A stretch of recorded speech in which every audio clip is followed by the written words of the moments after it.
And finally, for today's program, let's turn to Benjamin Maker for a look at Adventist history. Welcome again to This Week in Adventist History. During This Week in 1855, Joseph Bates and his partner in ministry, Erie L. Barr, held evangelistic meetings in Berlin, Connecticut. Attending the meetings was a colored preacher from Upper Canada, most likely Toronto, who was raising funds for escaped slaves. This black preacher accepted the seventh-day Sabbath from the preaching of Bates and Barr, and, after being supplied with Adventist publications, promised that in his travels he would teach others the newfound truths. Erie Barr was himself black, now held to be the earliest African American Adventist minister.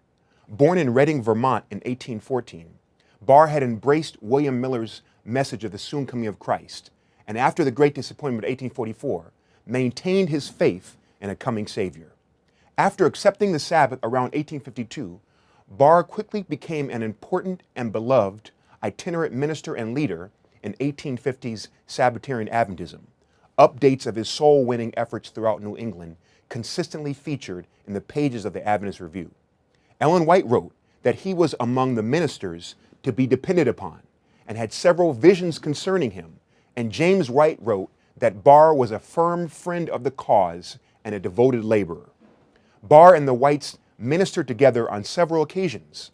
A tent meeting specialist, Barr has his place among the early ministers who laid the groundwork for the founding of the Seventh-day Adventist Church in 1863. Barr died a year later in 1864, succumbing to a persistent case of tuberculosis. Thanks to records now available, new research has borne out that there was a lot more ethnic diversity in early Adventism than previously thought.